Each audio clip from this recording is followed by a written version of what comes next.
Anime related top 5 facts ఈ వీడియోలో చూద్దాం. ఈ వీడియోలోకి వెళ్లే ముందు మీ ఫేవరెట్ యానిమే ఏదో కామెంట్ సెక్షన్‌లో మెన్షన్ చేయండి. Fact number 1. One piece originally planned for 5 years.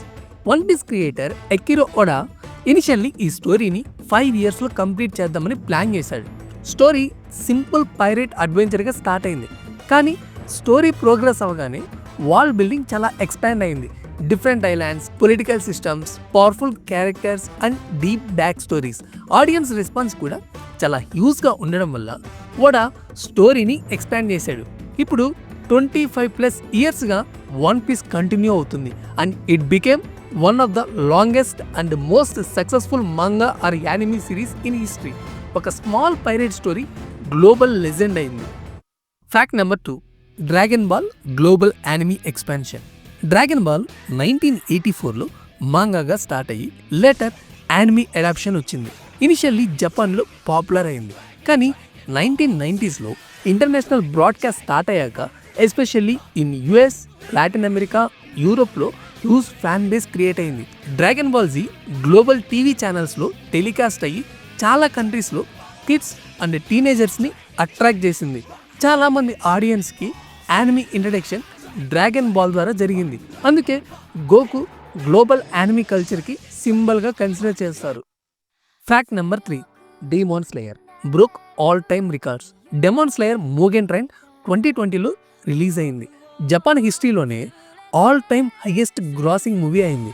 Even live action Hollywood ఫిలిమ్స్ని కూడా క్రాస్ చేసింది. వరల్డ్ వైడ్లోనే హైయెస్ట్ గ్రాసింగ్ యానిమే మూవీగా రికార్డు క్రియేట్ చేసింది. అండ్ 2020లో ఎంటైర్ వరల్డ్లో హైయెస్ట్ కలెక్షన్ చేసిన ఫిలిం కూడా ఇదే. పాండమిక్ టైంలో థియేటర్ క్లోజ్ ఉన్న సిచ్యువేషన్లో కూడా ఈ మూవీ గ్లోబల్ బాక్స్ ఆఫీస్ని డామినేట్ చేసింది. ఇది జస్ట్ సక్సెస్ కాదు, యానిమే కమర్షియల్ పవర్కి సాలిడ్ ప్రూఫ్. మీలో ఎవరైనా జెనిత్సుకి ఫేవరెట్ అయి ఉంటే కమెంట్ సెక్షన్లో మెన్షన్ చేయండి. Fact number 4. Spirited away made history. Spirited away 2001లో రిలీజ్ అయింది. డైరెక్టర్ హయో మియాజాకి క్రియేట్ చేశారు. 2003లో academy award for the best animated ఫీచర్గా గెలిచింది.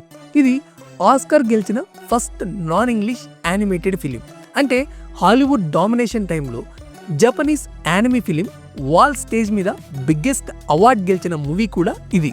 స్పిరిటెడ్ అవే సక్సెస్తో యానిమేకి ఇంటర్నేషనల్ రెస్పెక్ట్ పెరిగింది. యానిమే జస్ట్ కార్టూన్ కాదు, వరల్డ్ క్లాస్ సినిమా అని కూడా ప్రూవ్ చేసింది. Fact number 5. Attack on titan mind blowing detail script. Attack on titan first episode title ఏంటో తెలుసా? To you in 2000 years. And season 4లో ఒక క్రూషియల్ ఎపిసోడ్ టైటిల్ ఏంటో తెలుసా? From you 2000 years ago. ఇది కోఇన్సిడెన్స్ కాదు. అజిమే ఇజాయామా ఈ స్టోరీని స్టార్ట్ నుంచి ఎండ్ వరకు డీప్ ప్లానింగ్తోనే డిజైన్ చేశాడు. 2000 ఇయర్స్ గ్యాప్, పాస్ట్ నుంచి ఫ్యూచర్కి కనెక్షన్ అండ్ ఫ్యూచర్ నుంచి పాస్ట్కి ఇన్ఫ్లుయెన్స్. అటాక్ ఆన్ టైటాన్లో టైం స్ట్రైట్ లైన్లా ఉండదు. మెమొరీస్, డెస్టినీ, చాయిసెస్ అన్నీ ఇంటర్లింక్ అయి ఉంటాయి. And final episode towards the tree on that hill. Story start అయిన ప్లేస్కే మళ్ళీ ఎమోషనల్ రిటర్న్ అయింది. సర్కిల్ కంప్లీట్ అయింది. అటాక్ ఆన్ టైటాన్లో ట్విస్ట్ షాకింగ్గా ఉంటాయి, కానీ అవి ర్యాండమ్గా తీయలేదు. మనకి బిగినింగ్ నుంచి క్లూస్ అన్నీ ఉంటాయి, ఎండింగ్లో ఆన్సర్స్ దొరుకుతాయి. That's not just story telling, that's master planning. Attack on టైటాన్లో కెప్టెన్ లీవైకి ఫ్యాన్ అయి ఉంటే కమెంట్ సెక్షన్లో మెన్షన్ చేయండి. ఇలాంటి మరెన్నో ఇంట్రెస్టింగ్ వీడియోస్ కోసం ఈ వీడియోని లైక్ చేసి, షేర్ చేసి, సబ్స్క్రైబ్ చేసి సపోర్ట్ చేయండి.